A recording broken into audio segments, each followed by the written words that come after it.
آج بھی اس دھرتی پر امانت باقی ہے، اسلام کی اس وادی میں شرافت باقی ہے، یہ ہے مصطفیٰ کی زندہ باد۔ الحمدللہ رب العالمین والصلاة والسلام علی سید المرسلین، اما بعد فاعوذ باللہ من الشیطان الرجیم، بسم اللہ الرحمن الرحیم۔ الصلاة والسلام علیک یا رسول اللہ، الصلاة والسلام علیک یا حبیب اللہ، الصلاة والسلام علیک یا نبی اللہ وعلی آلک وصحابک یا نور اللہ۔ مدنی چینل کے ناظرین، الحمدللہ عز وجل آج کا ہمارا عنوان ہے ہم اور ہمارا وطن، تو اسی حوالے سے انشاءاللہ گفتگو ہوگی۔ آپ جتنے افراد اس وقت مدنی چینل دیکھ رہے ہیں، بالخصوص جو پاکستانی ہیں، چاہے وہ پاکستان میں رہتے ہوئے دیکھ رہے ہیں، چاہے پاکستان سے باہر بستے ہوئے دیکھ رہے ہیں، تو ایک حب الوطنی جو ہوتی ہے وہ ان دنوں میں بڑھ جاتی ہے۔ نوٹ یہ کیا ہے کہ جیسے جیسے ایسے تہوار آتے ہیں، جشن آزادی آ گیا، 23 مارچ آ گیا، قرارداد مقاصد آ گیا، تو یہ ساری چیزیں جو ہوتی ہیں ان سے حب الوطنی کے جذبات بڑھتے ہیں، اظہار کے مواقع ملتے ہیں، تو ہماری کیفیت بھی کچھ ویسی ہی ہوتی ہے۔ انشاءاللہ آج اسی حوالے سے سوالات کرنے مفتی صاحب ہمارے ساتھ ہیں، اور مفتی صاحب بھی جو ہے پاکستان کا پرچم لگائے بیٹھے ہیں۔ مفتی صاحب کو خوش آمدید بھی کہتے ہیں، مرحبا بھی کہتے ہیں، اور پروگرام میں مفتی صاحب، کیونکہ پروگرام ہمارا جو ہے ہم اور ہمارا وطن ہے، جشن آزادی پوری قوم منا رہی ہے، آپ کو بھی جشن آزادی کی مبارکباد پیش کرتا ہوں۔ آپ کے اس دن کیا جذبات ہوتے ہیں، کیا کیفیات ہوتی ہیں؟ پھر میرے پاس کچھ سوالات ہیں، انشاءاللہ اس کی طرف بڑھتا ہوں۔ الحمدللہ رب العالمین، الصلاۃ والسلام علی سید الانبیاء والمرسلین، اما بعد فاعوذ باللہ من الشیطان الرجیم، بسم اللہ الرحمن الرحیم۔ صحیح پوچھے تو مجھے تو میرا بچپن یاد آتا ہے ان دنوں میں، آج کے دن ان دنوں میں جو 14 اگست ہم اپنے آبائی شہر میں مناتے تھے، جی، میں اس کو بھول نہیں سکتا۔ یعنی یوں سمجھیں کہ اب تو خیر شہری کھنڈر بن گیا پورا، لیکن اس وقت جو جذبہ ہوتا تھا اور جس انداز پہ، یعنی اسکول میں جو ہے وہ پورا شہر کا، جس طرح میلاد شریف کا جلوس نکلتا ہے، جی جی، اس انداز پہ جو ہے وہ اسکول کا جلوس نکلتا تھا۔ اس نے آزادی کا پورا ایک ریلی نکلتی تھی، ٹھیک ہے۔ پاکستان زندہ باد، پاکستان زندہ باد۔ آپ بھی نعرے لگاتے تھے؟ ہاں بالکل لگایا کرتے تھے، آج بھی لگاتے ہیں، ماشاءاللہ۔ دل سے لگاتے ہیں۔ آج کل کوئی ایسا اظہار کا موقع نہیں ملتا۔ ٹھیک ہے۔ اچھا، پھر جو ہے کہ اور ٹاؤن کے تحت، شہر کے تحت مختلف اس طرح کی ایکٹیویٹیز منعقد ہوتی تھیں، پھر مقابلے ہوا کرتے تھے کہ بھئی کس نے گاڑی اچھی سجائے، کس نے گھر اچھے سجائے۔ ٹھیک ہے۔ تو وہ جو والہانہ انداز ہوا کرتا تھا، وہ بالکل ایک یوں سمجھیں کہ دماغ میں سامنے آ جاتا ہے، ٹھیک ہے، اس کی پکچر جو ہے وہ دماغ سے نکلتی نہیں ہے۔ نکلتی نہیں۔ بالکل ایسا ہی ہے، بچپن کی بہت ساری یادیں ہوتی ہیں، اور بالخصوص کچھ چیزیں ایسی ہوتی ہیں۔ اور ربیع الاول بھی ہم اسی انداز میں مناتے تھے، باقاعدہ اسکول کا جلوس نکلتا تھا ربیع نور شریف پہ بھی۔ اسکول کی طرف سے۔ پھر ایک وقت ایسا آیا کہ وہ ربیع الاول جو ہے وہ جون جولائی میں آنا شروع ہوئی، جی تو پھر یہ منقطع ہوا۔ ٹھیک۔ بڑا اچھا اس کا بھی انتظام ہوتا تھا۔ وہ سب مختلف جگہوں پہ، مختلف فورمز پر، خود مدنی چینل پہ بھی۔ آپ نے جو فرمایا کہ جی ان دنوں میں حب الوطنی بڑھ جاتی ہے، تو میرے ذہن میں ایک نقطہ ہے، جی اگر دن نہ مناتے آپ جی، تو کبھی یہ اظہار نہ بڑھتا۔ بالکل درست بات۔ یہ ساری جو چیزیں ہو رہی ہیں دن منانے کی وجہ سے ہو رہی ہیں۔ جی بالکل ایسا ہے۔ تو ہم جو بزرگان دین کا دن مناتے ہیں، تو اس میں ہم یہی حکمت بیان کرتے ہیں کہ دیکھیں، اولیاء اللہ کی یاد منانے سے ان کی تعلیمات عام ہوتی ہیں، ٹھیک ہے۔ ان کے جو مقاصد ہیں وہ لوگوں تک پہنچتے ہیں۔ ٹھیک۔ تو دن منانے کے مقاصد یہ ہوتے ہیں کہ بچے کو پتہ چلے کہ بھئی یہ کیوں منایا جا رہا ہے۔ ٹھیک یہ الگ بات ہے، دن رہ گیا ہے، مقاصد بھول گئے ہیں لوگ۔ ٹھیک ہے، اس پہ انشاءاللہ بات جو ہماری نسل ہے، جی جی، وہ موٹر سائیکلوں کے سلنسر نکال کے اور جناب ریلیاں نکال کے سمجھتے ہیں ہم نے دن منا لیا ہے، لیکن وہ مقاصد بھول جاتے ہیں۔ لیکن بہرحال دل منانے کی وجہ سے بہت ساری چیزیں جو تازہ ہوتی ہیں، ٹھیک۔ ایک احساس ہوتا ہے، ہمیں پتہ چلتا ہے کہ جناب یہ دن کوئی عام دن نہیں ہے، جی، یہ بڑا ہی خاص دن ہے۔ کیوں خاص دن ہے، ہم گفتگو کریں گے اس پر آج۔ مصطفیٰ، میں آج نماز پڑھ کے واپس آ رہا تھا، تو ایک روڈ تھا اور ذرا سنسان سا روڈ تھا، وہاں 4 بچے تھے، مختلف ایج کے بچے تھے وہ، یعنی سمجھ لیں 5 سال سے 8 سال کی عمر کے بچے ہوں گے۔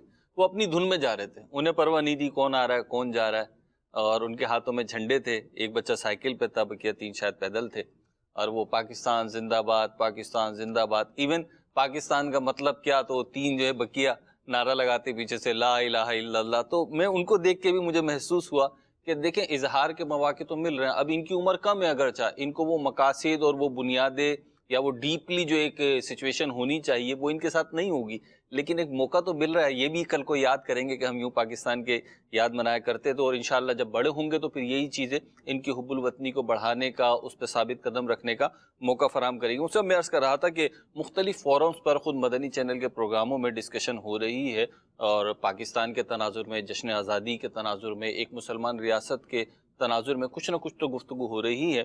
لیکن میں آپ سے سب سے پہلے یہ پوچھنا چاہوں گا، کیونکہ پاکستان جو بنا، یہ جو ہمارا خطہ ہے سارا، جو بر صغیر کہلاتا ہے یا پہلے ہندوستان کہلاتا تھا، یہ اس خطے کی تاریخی حیثیت کیا ہے؟ یہ اگر ہمیں پھر تھوڑا سا ڈسکرائب ہو جائے نا تو پھر انشاءاللہ ہم اسٹیپ بائی اسٹیپ آگے چلیں گے. دیکھیے، ہم جس خطے میں رہتے ہیں، جی ابھی تو بہت سارے ملک ہیں، جی لیکن ایک وقت تھا کہ نہ بنگلہ دیش تھا، نہ پاکستان تھا، ہندوستان ایک بڑا ملک تھا. ٹھیک. اسی طریقے سے جو ہے وہ بہت قدیم تاریخ ہے اس خطے کی. ٹھیک. اب دیکھیے، پنجاب میں ایک روڈ آپ نے سنا ہوگا، جی ٹی روڈ. جی بالکل. کہا جاتا ہے کہ اسکندر اعظم اس روڈ سے گزرا تھا. وہ تاریخی کردار جو ہے. جہلم کے پاس جا کے اس کی کوئی جنگ ہوئی تھی، ٹھیک ہے، جی. اور جہلم کے پاس اسی کی جنگ نہیں ہوئی، پتہ نہیں کون کون سی جنگیں ہوتی رہی ہیں. ٹھیک. تو پھر افغانستان کے لوگوں کا آنا، افغانستان سے مختلف فاتحین کا آنا، پھر ایک روٹ ہمارے پاس بڑے عجیب ہے. جی. آپ نے سنا ہوگا سائبیرین پرندے آتے ہیں جناب. جی. تو تاریخ دان یہ کہتے ہیں کہ یہ روٹ نہ صرف پرندوں کا ہے، سائبیریا سے پرندے آتے ہیں، بلکہ یہ فاتحین کا بھی روٹ رہا ہے کہ وہ اس راستے سے اور ایران کے راستے سے اور اس خطے کی طرف آتے رہے ہیں. تاریخیں ایک دم نہیں بن جاتی، تاریخیں بننے میں ٹائم لگتا ہے. کیوں ٹائم لگتا ہے تاریخیں بننے میں؟ اس کی وجہ یہ ہے کہ آپ دیکھ لیں، ہم اردو بولتے ہیں تو یہ اردو، اس کے اندر فارسی بھی ہے، اس کے اندر سنسکرت بھی ہے، اس کے اندر ترکی زبان بھی ہے، اس اردو کے اندر پرتگال کے الفاظ بھی ہیں. یہ الفاظ کیسے بن گئے ہیں؟ جب یہ مختلف تہذیبوں کا جب ملاپ ہوتا ہے تو پھر یہ الفاظ کسی زبان کا حصہ بنتے ہیں. تو اس خطے کے اندر خطے کے لوگ تو رہتے ہی رہے ہیں. زیادہ سے زیادہ اڑوس پڑوس ایران ہو گیا، افغانستان ہو گیا، اس طرح کے قریب کے ممالک ہو گئے، جی پڑوسی ممالک جو جی. لیکن اب جیسے افغانستان کے ذریعے یا اور مشرقی ممالک کے ذریعے خلجی آئے ہیں اور لوگ آئے ہیں. یہ جو رشیا کی کنٹریز ہیں افغانستان سے جڑی ہوئی ہیں، جی آج کل تو آزاد کنٹریز ہیں، وہاں سے لوگ آئے ہیں. اب دیکھیں، یہ اچ شریف پاکستان میں، جو اچ شریف، ملتان تو پہلے چھوٹا سا ایک گاؤں تھا، ٹھیک ہے، اور اچ جو ہے اس علاقے کا کیپٹل تھا، مرکز تھا، شہر تھا، کیپٹل تھا. حکمران وہاں بیٹھتے تھے. ٹھیک. جس طریقے سے ریاست بھاولپور ہے، اچ ایک بہت بڑی ریاست ہوا کرتی تھی. اب اس ریاست کی اگر آپ تاریخ پڑھنے جائیں گے تو وہاں جو سادات موجود ہیں وہ سادات بخارا سے آئے ہیں. یعنی کہاں بخارا اور سمرقند اور کہاں جو ہے اچ شریف. اب یہ اچ شریف کا جو نام ہے، ہمارے مدنی چینل کے ناظرین کی بھی ایک تعداد ہوگی جن کے لیے نیا ہوگا یا انوکھا ہوگا کہ بھئی اتنی یہ اچ شریف جو ہے احمد پور شرقیہ کے پاس پڑتا ہے. اور آج کل جو ملتان سے سکھر موٹر وے بنی ہے، تو ملتان سے سکھر موٹر وے کے راستے میں ہی آ گیا ہے اچ شریف جو ہے. اب اس کے اندر جو ہے اچ شریف کے جو سادات ہیں، حضرت جلال الدین سکھ پوش رحمۃ اللہ تعالی علیہ، کہا جاتا ہے کہ پاکستان اور انڈیا میں جتنے بھی بخاری سادات ہیں سب آپ ہی کی اولاد میں سے، یہیں سے سلسلہ چلا ہے، یہیں سے سلسلہ چلا ہے. اسی شہر کے اندر حضور غوث پاک رضی اللہ تعالیٰ عنہ کی اولاد موجود ہے، جو بغداد شریف سے ہجرت کر کر آئی. گجرات جو آج کل ہمارے پڑوسی ملک میں لگتا ہے، گجرات کی تاریخ یہ ہے کہ وہاں حضور غوث پاک رضی اللہ تعالیٰ عنہ کی اولاد ہجرت کر کے تشریف لائی. محمد بن قاسم کا قافلہ اوائل میں آ چکا تھا.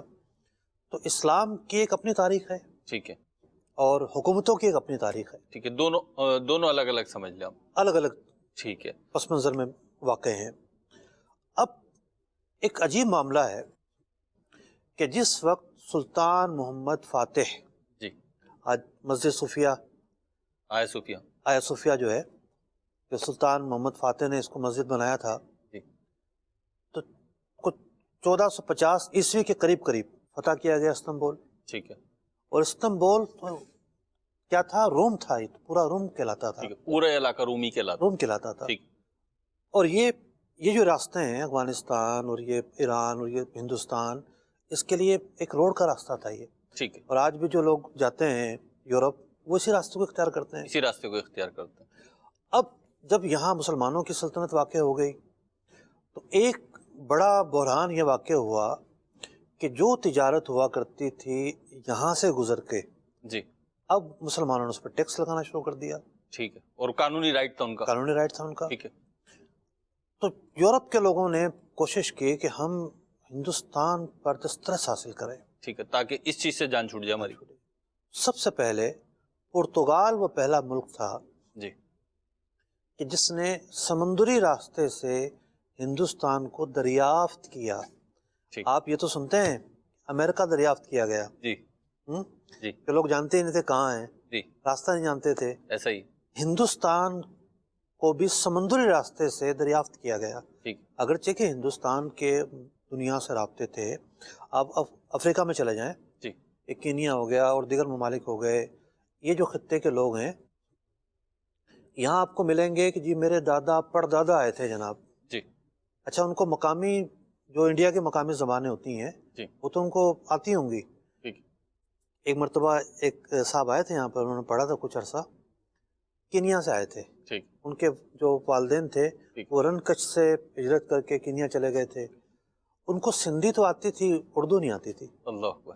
وہ ان کی جو مادری گھریلو زبان تھی. اس طریقے سے آج کل برطانیہ میں بہت ساری فیملیز پنجابی تو آتی ہے، ان کو اردو نہیں آتی. ٹھیک ہے، جو مادری زبان ہے وہ آتی ہے. اسی طریقے سے گجراتی آتی ہے. افریقہ میں بہت سارے لوگ ہیں گجراتی آتی ہے، کو اردو نہیں آتی، کوئی اور زبان نہیں آتی. اس طریقے سے ان ریاستوں سے تو یعنی عرب کے ساتھ اور افریقہ کے ساتھ تو ہندوستان کے مراسم تھے، اور سمندری جو ہے نا وہ راستے بھی تھے. ہند اور عرب کے پرانے تعلقات ہیں، بہت قدیم تعلقات ہیں. ٹھیک. افریقہ تک کے تعلقات تھے، لیکن یورپ سے تعلقات سمندری راستے کے ذریعے نہیں تھے. ٹھیک. تو پرتگال نے کئی کوششوں کے بعد پہلی مرتبہ کوئی قریب جو ہے 1500 جو سن عیسوی تھا اس کے قریب پہلی دفعہ جا کے دریافت کیا. اور وہ بھی کینیا سے ایک ہندوستانی ملاح اس سے ملا، اور وہ ایک کالی کٹ جو ہے وہ سورت کے قریب یہ بندرگاہ ہے گجرات میں، وہاں جا کے پہلا بیڑا پہنچا. اور وہ بھی یوں کامیاب ہوا کہ اس پر توپیں لگی ہوئی تھیں. اللہ. اس سے پہلے توپوں کا تو تصور نہیں تھا. جی. آپ نے استنبول کی تاریخ پڑھی ہوگی کہ سلطان محمد فاتح جو ہے جی، اسے جس چیز نے کامیابی دلائی وہ توپ تھی. ٹھیک ہے. کہ جو استنبول کے قلعے تھے جی. وہ ان توپوں کے ذریعے گر گئے، وہ دیواریں گر گئیں، تب جا کے کامیابی ملی. اور وہ توپ بنانے میں بھی بہت لمبا ٹائم لگا تھا. چلے. تو توپ ایک نئی ایجاد ہوئی تھی. ٹھیک. اور پھر جب یہ بحری بیڑا جو ہے وہ توپوں کے ذریعے پہنچا، یعنی توپ کے ساتھ پہنچا، اور پھر انہوں نے بندرگاہ پہ بمباری کی اور اپنی ہیبت بٹھائی. پہلا پڑاؤ انہوں نے کیا، پھر یہ رفتہ بمبئی تک پہنچے. ایسٹ انڈیا کمپنی تو بعد میں آئی ہے. ٹھیک. یعنی خلجیوں کا دور رہا، مسلمانوں کی جو سلطنتیں تھیں، مغلوں کا دور رہا، صدیوں تک انہوں نے حکومتیں قائم کی. ٹھیک. اور یہاں میں اپنی نوجوان نسل کو یہ بتانا چاہوں گا کہ ایک عجب جو ہے وہ پروپیگنڈا ہوتا ہے مسلمان حکمرانوں کے خلاف. جی. ان کے چھائیاں لکھنے والے بتانے والے کم ہی لوگ ملتے ہیں. برائیاں بتائیں گے جناب، یوں تھے.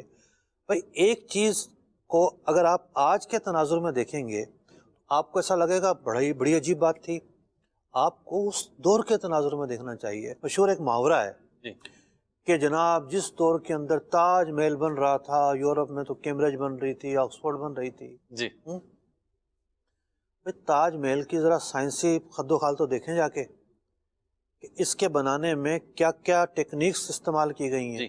یہ ٹیکنیکس مسلمانوں کے پاس تھیں اس وقت کے لحاظ سے اگر سوچیں جی. تو وہ تو تعمیرات کا ایک شاہکار ہے. وہ صرف خوبصورتی کے اعتبار سے تو شاہکار نہیں. صرف خوبصورتی کے اعتبار سے نہیں ہے، بنیاد کے اسٹرکچر کے اعتبار سے کس طریقے سے وہاں ہوا گزاری گئی ہے، کس طریقے سے ٹھنڈک رکھی گئی ہے، کس طریقے سے اس کا ایک حال بنایا گیا ہے، جی جی اتنی اونچی عمارت کیسے بنائی گئی ہے، تو مسلمانوں کی خوبیاں بہت زیادہ ہیں. جی یہ نہیں ہے کہ خوبیاں نہیں ہیں، جی یعنی مسلمان تعلیم کے مقابلے میں بھی آگے رہے ہیں. مغلیہ سلطنت میں بھی ایک سے بڑھ کر ایک کام ہوا ہے، ایک سے بڑھ کر ایک جو ہے نا وہ انہوں نے معاشرے کی بھی خدمت کی ہے، جی انہوں نے دین کی بھی خدمت کی ہے. دینی حوالے سے اگر میں بات کروں تو ایک پوری مطلب یہ وقت تو ہمارا پتہ نہیں کہاں چلا جائے گا جی کہ ایسا ہی مغلیہ سلطنت کے اندر کیا کیا دینی کام ہوئے. کہنے کا مقصد صرف یہ تھا کہ آج کا لکھنے والا بڑاس نکال رہا ہوتا ہے. بکتا بھی وہی ہے نا. آپ صحیح کہہ رہے ہیں، شاید بیچنے کے لیے ایسا ہوتا ہو. ایسا نہیں ہے کہ وہ جو حکمران تھے وہ کوئی صرف عیاشی تھے، انہوں نے کوئی کام ہی نہیں کیا. نیک حکمران بھی آئے ہیں. پھر حکمران تو حکمران ہوتا ہے، حاکم تو حاکم ہوتا ہے. اچھے بھی آئے برے بھی آئے. کوئی حاکم جو ہے وہ حاکم کو ولی اللہ تو نہیں مانتے، ٹھیک ہے. کہ 100 غلطیاں ہوں گی لیکن اس نے بہت سارے اچھے کام بھی کیے ہوتے ہیں. تو قوم کو صرف یہ نہیں کہ آپ ڈسمورال کریں گے اور صرف یہ کہتے رہیں گے کچھ بھی نہیں کیا، کچھ بھی نہیں کیا، کچھ بھی نہیں کیا. بہت کچھ کیا. صدیوں تک حکومت کرنا کوئی کم کارنامہ نہیں ہے. جی regular basis per, regular basis in کی جو رعایا ہے اس میں جو افراد ہوں وہ مطلب نظریاتی طور پر اکثریت میں ہوں. ملے جلے لوگ تھے. اس کے بعد پھر انڈیا کمپنی آ جاتی ہے جو ایک تاجروں کے بیس میں آتی ہے. جی اب یہ پوری تاریخ پڑھنے کے سننے کے کیا فوائد ہوتے ہیں؟ جی فوائد یہ ہوتے ہیں کہ ہمیں کس طرح نوچا گیا، ہماری جڑیں کس طرح کھوکھلی کی گئیں، ٹھیک ہے. ہمارے اندر ہم سے کس طرح جو نا حکومتیں چھینی گئیں. ٹھیک ایسے تو قوم ہم یہ دیکھیں. اور یہ جو کوششیں ہوئیں جی صدیوں پہلے ہوئیں، جی اس کا سلسلہ بند نہیں ہو گیا، جاری ہے. آج بھی جاری ہے، مختلف صورتوں میں جاری ہیں. ٹھیک ہے. یعنی مسلمان کہیں بھی ہو وہ مستحکم ہوتا ہوا کسی کو اچھا نہیں لگتا. مسلمان اگر طاقتور ہو رہا ہو معاشی اعتبار سے کسی اور اعتبار سے، وہ آنکھ میں نہیں یوں نظر رڑک رہا ہوتا ہے، آنکھ میں کھٹک رہا ہوتا ہے. کھٹک رہا ہوتا ہے، رڑک رہا ہوتا ہے، اور اس پر سازشوں کا دور دورہ ہوتا ہے. آج بھی کوششیں جاری ہیں. تو ایسٹ انڈیا کمپنی آتی ہے، کمپنی دیکھتے دیکھتے دیکھتے کمپنی کیا بنتی ہے، علاقوں پہ قبضے کرتے چلی جاتی ہے. آپس کی چپکشیں تھیں، اپنے سیکرٹ مشن تھا اس کی تکمیل بالکل کر بالکل دیا. تکمیل کرتے چلی جاتی ہے. بالآخر وہ ہندوستان پر قبضہ کر لیتی ہے جی اور انگریز راج قائم ہو جاتا ہے. پاکستان بننے کی جو محرکات ہیں اس کو ہمیں اس پس منظر میں بھی دیکھنا پڑے گا کہ جب انگریز آ گیا، قابض ہو گیا، بہادر شاہ ظفر آخری حکمران تھا وہ بھی قید کر دیا گیا، تو پھر جو مسلمانوں کی بکھری ہوئی اکائیاں تھیں وہ یکجا ہونا شروع ہوئیں. یہ کیا ہو گیا؟ یعنی وہ پریشانی کے اندر ایک خیر کا پہلو آیا. انقلاب جو ہے، انقلاب ہمیشہ عوام سے آتا ہے. ٹھیک یعنی انقلاب نام اسی چیز کا ہے کہ وہ عوام سے آتا ہے. ٹھیک پھر ایک انقلاب کی کیفیت بنی ہے. صحیح. پھر 1857 کی جنگ آزادی پہلی کوشش تھی، ٹھیک پہلی کوشش تھی جس میں ناکامی ہوئی، ٹھیک کیونکہ ریاست نہیں لڑ رہی تھی، عوام لڑ رہی تھی. ٹھیک عوام کی طرف سے ایک انقلاب تھا اور اس انقلاب کے نتیجے میں بڑا نقصان ہوا، ٹھیک بہت بڑا نقصان ہوا. بڑے بڑے علماء، بڑے بڑے نام اس کے پیچھے تھے. فضل حق خیر آبادی رحمۃ اللہ تعالیٰ علیہ، جس نے اس انقلاب کے جواز کا فتویٰ دیا تھا. یہ تو سرخیل تھے. سرخیل تھے، مسلمانوں کو ابھارا تھا. جی آج جو نا انہیں پونے لوگ آ کے جو نا باتیں بیان کر رہے ہوتے ہیں کہ ہم اس ملک کے جو نا وہ اس میں سے ہیں اور اس میں سے ہیں. حضرت فضل حق خیر آبادی رحمۃ اللہ تعالیٰ علیہ نہ ہوتے تو آج ہم یہاں نہ کھڑے ہوتے. اور وہ ہندوستان کی ایک ایسی شخصیت ہیں کہ جن کے عقائد، نظریات اور ان کا دین اسلام کی خدمت کرنا، اس ایک پہاڑ ہے علم کے. وہ اہل سنت کی اتنی بڑی شخصیت ہیں حضرت فضل خیر آبادی رحمۃ اللہ تعالیٰ علیہ کہ ان کو پڑھ کے اندازہ ہوتا ہے کہ انہوں نے دین کے لیے کیا کیا خدمات انجام تو دی. ان کی تو علمی خدمات ایسی ہیں. اور بالآخر انہیں کالے پانی کی سزا ہوئی. جی سزا ہوئی، اور یہ سزا ان صرف انہیں کو نہیں ہوئی، بڑے بڑے علماء کو ہوئی. حضرت سید کفایت اللہ کافی جی رحمۃ اللہ تعالیٰ علیہ، انہیں بھی پھانسی کی سزا ہوئی. ٹھیک اور یہی 1857 کے بعد. اور بڑا مشہور واقعہ ہے کہ انہیں پھانسی کے گھاٹ پر لے کر جایا جا رہا تھا. اور یہ بہت کمال کے شاعر تھے. ان کا نعتیہ دیوان ہے، دیوان کافی کے نام سے. بہت ہی پیارا کلام انہوں نے لکھا. مشتاق بھائی نے بھی پڑھا یہ کلام، اس کے چند اشعار میں بیان کرتا ہوں کہ جب انہیں پھانسی کے گھاٹ پر لے کر جایا جا رہا تھا تو یہ پریشان نہیں تھے، کوئی مایوس نہیں تھے کہ کیا ہو گیا، زندگی کی بازی ہار رہا ہوں، بلکہ ان کے لبوں پر کیا اشعار تھے کہ کوئی گل باقی رہے گا نہ چمن رہ جائے گا، پر رسول اللہ کا دین حسن رہ جائے گا۔ ہم سفیرو باغ میں ہے کوئی دم کا چہچہا، بلبلیں اڑ جائیں گی سونا چمن رہ جائے گا۔ اطلس و کم خواب کی پوشاک پر نازا نہ ہو، اس تنے بے جان پر خاکی کفن رہ جائے گا۔ جو پڑھے گا صاحب لولاک کے اوپر درود، آگ سے محفوظ اس کا تن بدن رہ جائے گا۔ اللہ اکبر۔ سب فنا ہو جائیں گے کافی و لیکن حشر تک نعت حضرت کا زبانوں پر سخن رہ جائے گا۔ یہ پھانسی گھاٹ کی طرف جاتے ہوئے ان کا اظہار تھا، ان کا یہ کلام تھا، اور یہ کلام گنگناتے ہوئے پھانسی گھاٹ تک چلے۔ اس کے بعد بھی بہت زیادہ کوششیں ہوتی رہیں، مسلمانوں کی جد و جہد بنی، اور یہی جد و جہد آخر میں آ کے مسلم لیگ کی شکل اختیار کرتی ہے۔ اور اس سے پہلے اعلیٰ حضرت امام اہل سنت امام احمد رضا خان علیہ رحمۃ الرحمن بہار پٹنہ میں ایک بہت بڑے جلسہ عام میں دو قومی نظریے کو بیان فرما چکے تھے۔ پھر آپ کے تلامذہ مولانا نعیم الدین مراد آبادی رحمۃ اللہ تعالیٰ علیہ، محدث کچوچوی رحمۃ اللہ تعالیٰ علیہ، پھر علماء سرحد، علماء سرحد کے اندر جو ہے وہ ٹھیک ٹھاک علماء جو ہے وہ اٹھ کھڑے ہوئے، علماء پنجاب، علماء سندھ، خانقاہیں مفتیہ، پوری خانقاہیں، یعنی علماء، خانقاہیں، مشائخ، پوری ایک تاریخ ہے ان کی۔ اس تمام کے تمام جب مسلم لیگ کے ساتھ کھڑے ہوئے، آپ ذرا ایک بات پر غور کیجئے، آج جس خطے میں ہم رہ رہے ہیں، جس میں ایک آزادی ہے، ہر ایک بولتا ہے، اور جو آج بے دینی کی فضا ہے کہ بہت سارے لوگ بے دین ہیں، ملحد ہیں، یا مسلمان ہیں لیکن ایک عجب طریقے سے ان کا رویہ ہے، جو آج آزادانہ روش ہے، یہ پہلے نہیں تھی۔ آج اس آزادانہ روش کے باوجود اس بات پر لوگوں کا اتفاق ہے کہ علماء، مشائخ، معاشرے میں ان کی ایک آواز ہے، یہ اثر انداز ہوتے ہیں، مؤثر ترین قوت ہے۔ تو آپ اندازہ لگائیے کہ اس وقت جب کوئی میڈیا نہیں تھا، سوشل میڈیا نہیں تھا، جب ذرائع آمد و رفت نہیں تھے، یہ علماء، مشائخ، مسجد و مدرسے کی کوششوں کا نتیجہ تھا کہ جو قوم کے اندر ایک بیداری پیدا ہوئی۔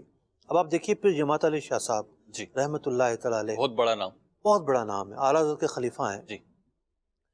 سیالکوٹ کے پاس ایک گاؤں ہے، سید پورہ شاید نام ہے، وہاں کے رہنے والے ہیں، ناروال کے پاس پڑتا ہے۔ ان کے مزار پر حاضری دی ہے میں نے۔ میں نے اپنے ایک عزیز سے پوچھا، میرے والد صاحب بھی انڈیا سے ہجرت کر آئے تھے، والدہ بھی ہجرت کر آئی تھیں، اور میرے والد صاحب اور جو میرے بچوں کے نانا ہیں ان کا تقریباً گاؤں قریب ہی تھا۔ بچوں کے نانا سے پوچھا میں نے، کیونکہ والد صاحب تو 1993 میں انتقال کر گئے تھے، ان سے تو کوئی زیادہ اس انداز کی بات، مطلب وہ باتیں تو ہوتی رہیں، پاکستان کیسے بنا، تو یہ باتیں تو میرے گھٹی میں ہیں، اپنی والدہ سے سنا ہے، والد سے سنا ہے، واقعات در واقعات۔ تو میں نے ان سے پوچھا کہ آپ کے علاقے میں علماء آتے تھے؟ کوئی نام آپ کو یاد ہو؟ تو کہنے لگے پھر جماعت علی شاہ صاحب آتے تھے۔ اللہ اکبر۔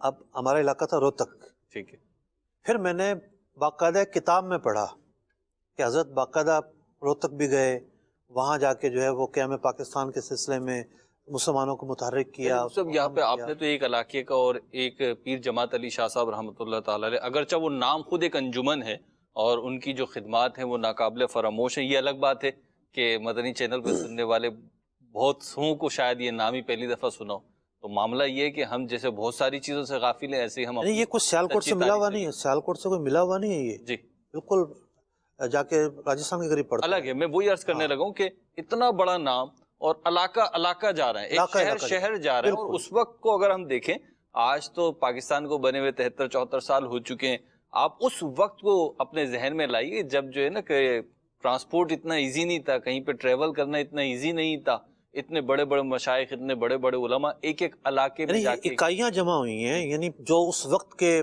جن لوگوں کے پاس ریاستیں تھیں، جیسا کہ ریاست باولپور کے جو حاکم تھے، ٹھیک ٹھاک ان کی خدمات ملک کے لیے، اور جو ریاستیں تھیں، جوناگڑھ کی ریاست تو ملک میں شامل نہیں ہو پائی، لکھنؤ ہی ہو گیا، حیدرآباد دکن ہو گیا، تو ان کے عمرا نے ملک بنانے کے لیے خزانے کے منہ کھول دیے تھے. اللہ.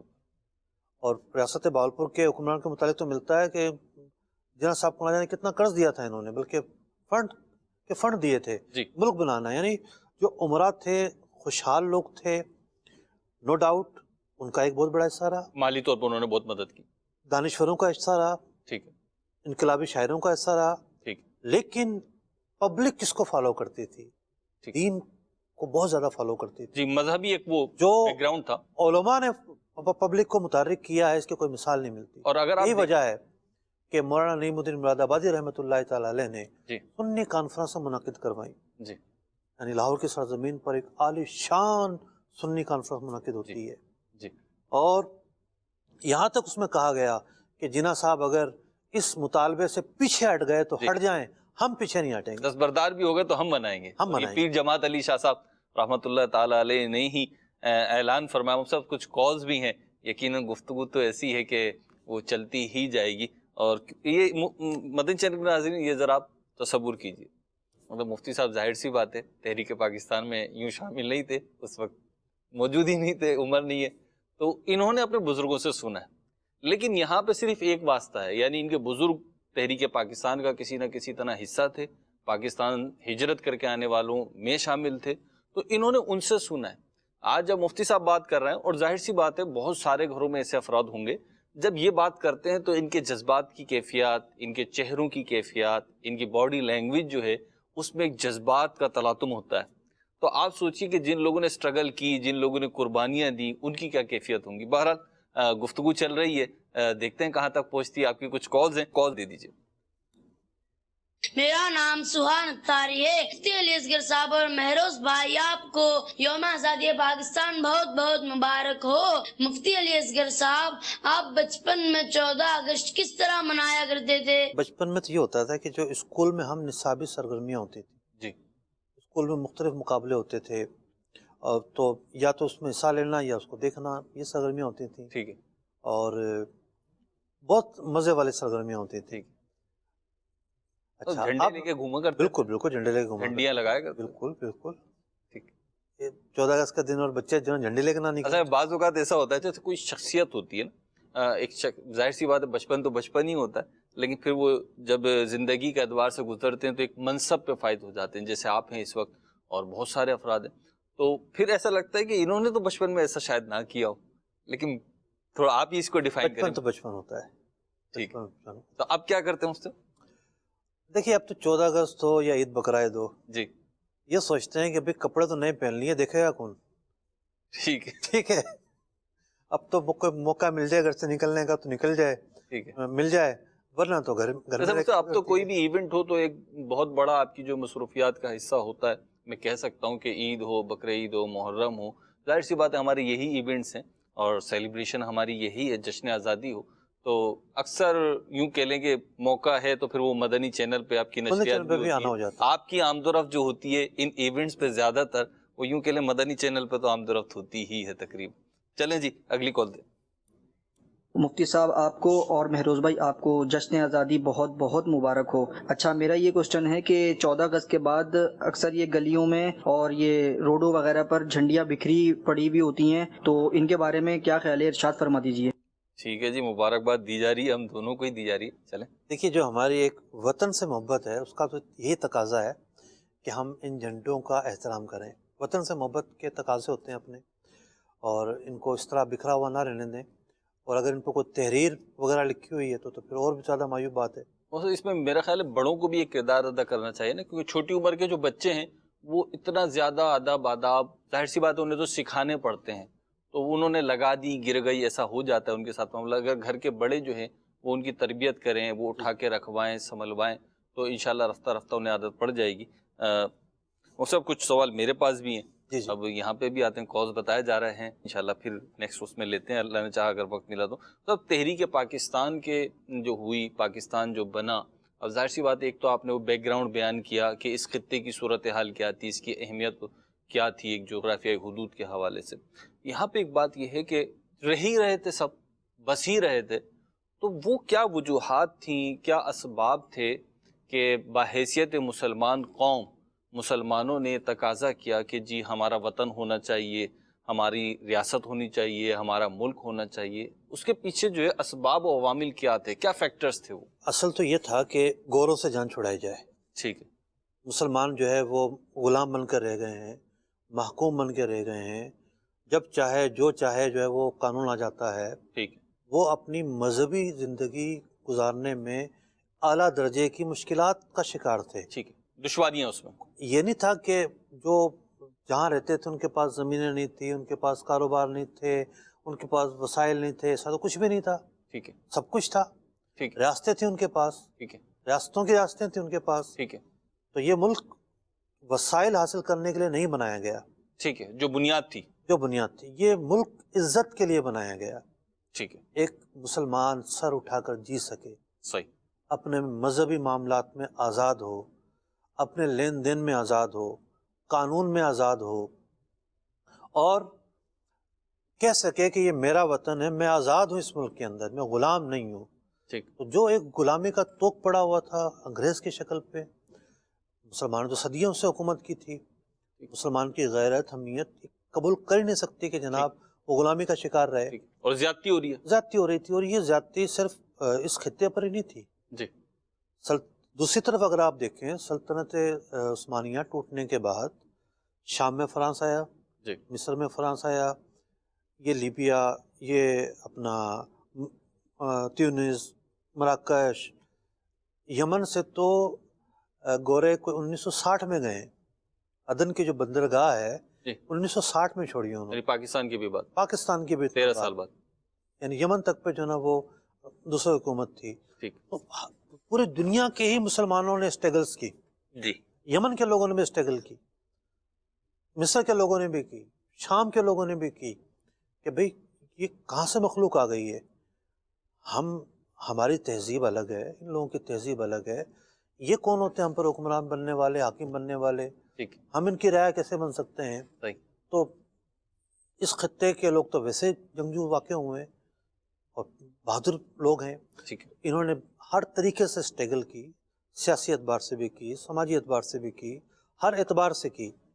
تو یہ وہ بڑے مقاصد تھے کہ عزت، تحفظ، دینی جو معاملات ہیں اس میں کوئی رکاوٹ نہ ڈالی جائے، ٹھیک. اور ایک ایسا ملک ہو جہاں ہم آزاد ہوں، جہاں ہم غلام نہ ہوں. مصعب، یہ جو بات آپ نے ارشاد فرمائی، یقیناً عوامل یہی ہوں گے، لیکن ایک بات یہ ہے کہ آج کی نوجوان نسل کو اگر ہم دیکھیں تو بعض اوقات بڑے دل گرفتگی ہو جاتی ہے، اور جب یہ عوامل بیان کیے جاتے ہیں کہ جی ہم سر اٹھا کے جی سکیں، تو ان کا کہنا یہ ہوتا ہے ہم سر اٹھا کے جی کہاں رہے ہیں، آج تو ہمیں کون سی آزادی حاصل ہے، ہمیں کیا حاصل ہے، ہمیں یوں پریشانی ہو گئی، یوں پریشانی ہو گئی، ملک نے ہمیں کیا دیا.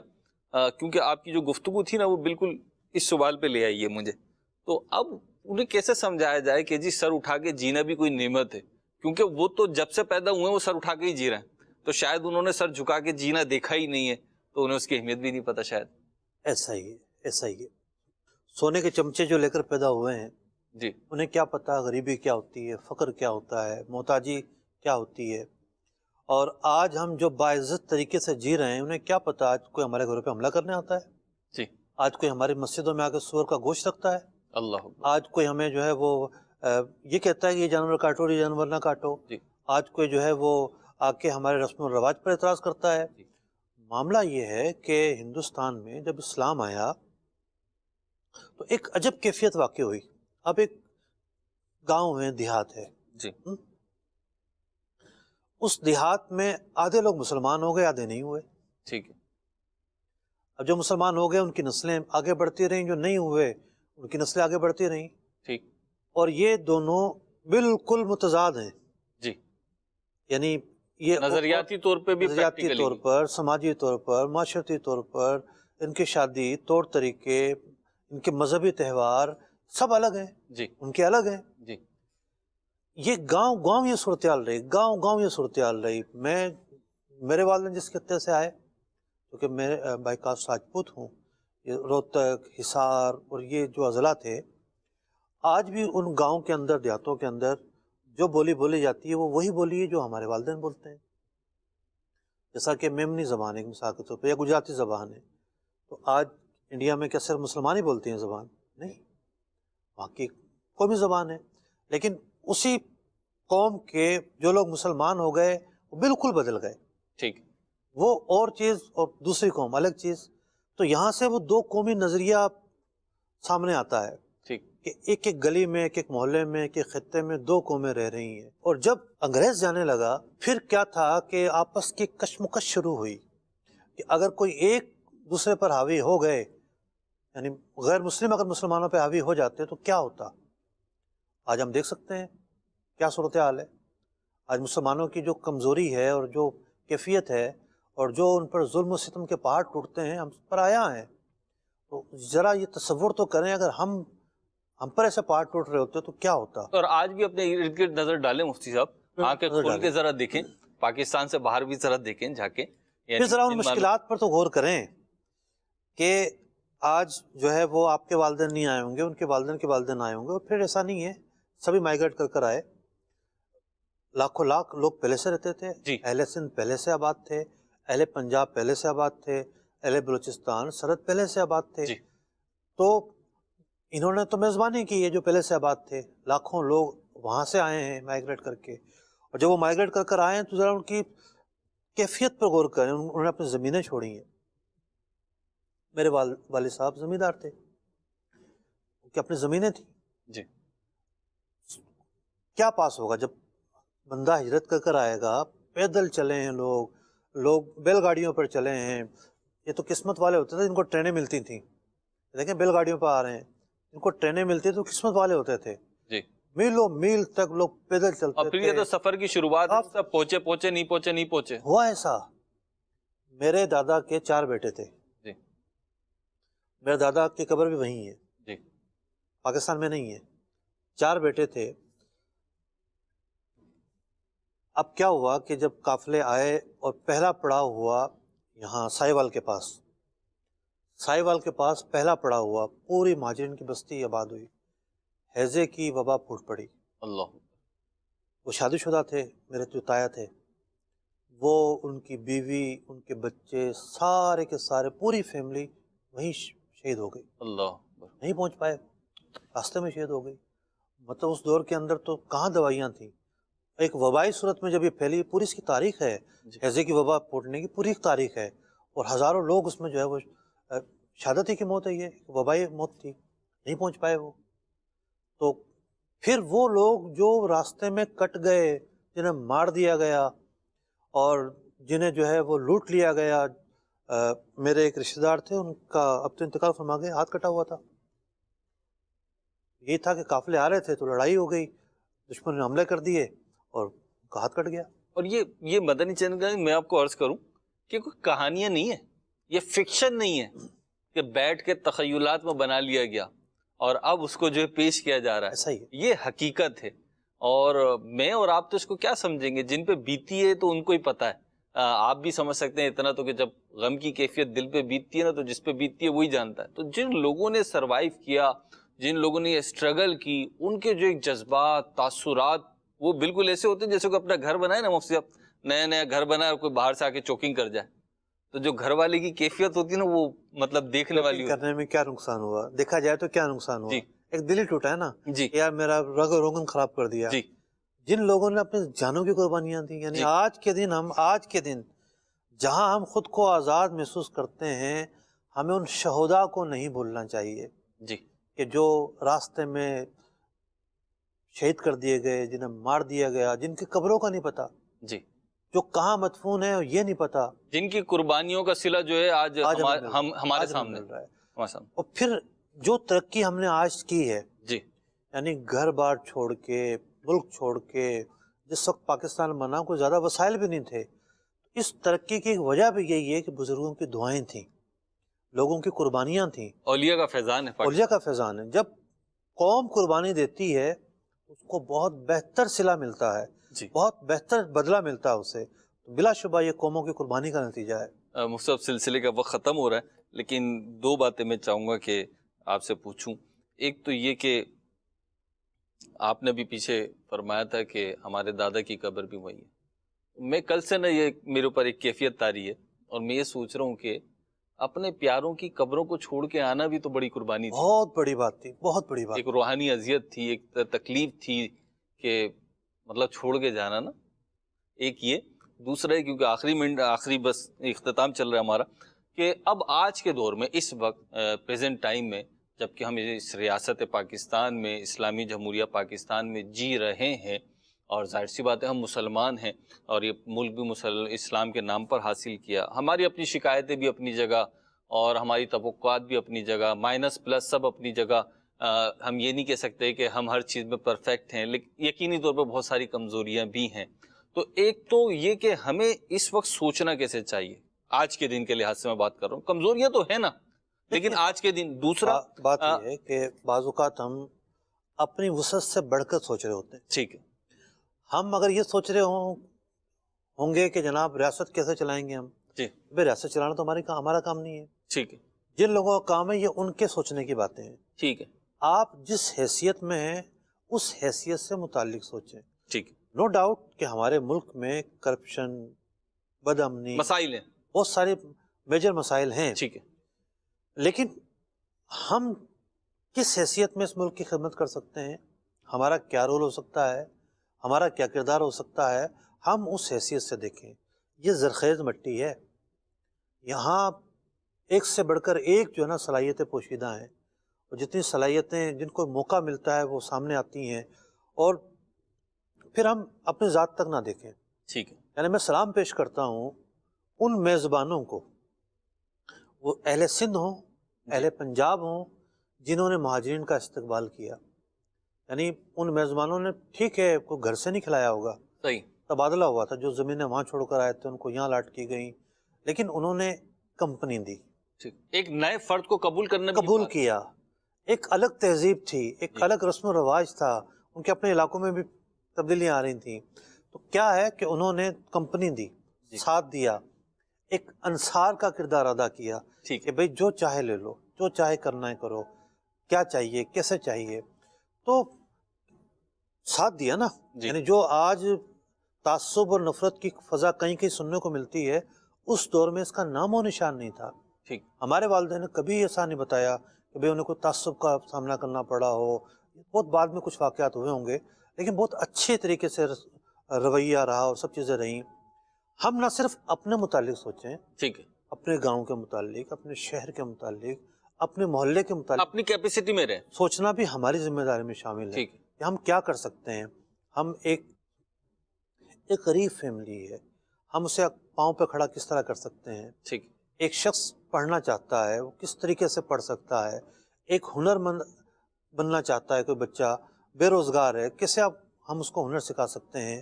تو ہم اپنی ذاتی صلاحیتیں استعمال کرتے ہوئے بھی، اور دوسروں کی صلاحیتیں کس طرح بروئے کار لائے جائیں، اس تناظر میں بھی سوچیں تو ہم بہت کچھ کر سکتے ہیں. اور لوگ کرتے رہتے ہیں. جی، آپ اگر دیکھا جائے تو ایسا نہیں ہے کہ جناب اس قوم پر جو مشکل وقت آ پڑا ہے تو کوئی ساتھ نہ کھڑا ہوتا ہو، کوئی آ کے نہ پوچھتا ہو. ایسا نہیں ہے. اس ملک کے اندر ایک سے بڑھ کر ایک اچھائی موجود ہے، اور پاکستان کا تو ایک ٹائٹل بن چکا ہے کہ یہاں کے جو امیر لوگ ہیں وہ اعلیٰ درجے کی خیرات کرتے ہیں، صدقات کرتے ہیں، غریبوں کی مدد کرتے ہیں. بالکل ایسا ہی. تو ایسا نہیں ہے کہ جناب نفسہ نفسی پڑی ہوئی ہے، کوئی کسی کو نہیں پوچھ رہا. اچھے لوگوں کی کمی نہیں ہے. آپ ماضی زیادہ دور جانے کی ضرورت نہیں ہے، 10-20 سال کے اندر اندر جو کرائسس آئے ہیں اس میں جو ہماری قوم نے بحیثیت نیشن جو کردار ادا کیا، اگر وہ دیکھیں تو وہ بڑا پازیٹیو ہے. بلکہ جب مشکل تھا اپنا کردار کی پاکیزگی کو، ستھرائی کو، بڑائی کو دکھانا، اس وقت ہماری قوم نے بڑا ساتھ دیا. زیادہ دور جانے کی ضرورت نہیں. ابھی کووڈ-19 کی ایک جو آزمائش اور وبا آئی، اس میں جو پاکستانی قوم نے ایک دوسرے کا ساتھ دیا، اور جو ہمارے پاکستان میں جو طریقہ کار رہا، خود دعوت اسلامی نے اس میں جو کنٹریبیوشن کیا، تو اگر آپ یہ دیکھیں تو یہ چیزیں بڑی پازیٹیو ہیں. امیر اہل سنت نے پودے لگانے کا ہدف دیا ہے، فی اسلام بھائی 27 پودے. تو آپ بھی نیت کر لیجئے، کچھ نہ کچھ پودے لگائیں اگر پاسبل ہے آپ کے لیے. رسالہ جو ہے وہ پڑھ لیجئے تاکہ آپ کو پتہ چلے کہاں پودا لگانا ہے، کیسے لگانا ہے. اللہ تعالی ہمیں اپنی حفظ و امان میں رکھے، ہمارے ملک کو شاد و آباد رکھے، اس کی نظریاتی اور جغرافیائی حدود کی حفاظت فرمائے. جو پاکستان سے محبت کرتا ہے اس کی محبت بھی بڑھے، اس کو اس کا صلہ بھی ملے. اسلامی ریاست ہے، اللہ اور اس کے رسول کی رضا کے لیے محبت کرتے ہیں، اور پاکستان کے جو حاسد ہیں، جو شریر ہیں، اللہ تعالیٰ پاکستان کو، پاکستانی قوم کو ان سے محفوظ و معمون رکھے۔ پاکستان زندہ باد۔ صلو علی الحبیب صلی اللہ تعالی علی محمد صلی اللہ تعالی علیہ وسلم۔ آج بھی اس دھرتی پر امانت باقی ہے، اسلام کی اس وادی میں شرافت باقی ہے۔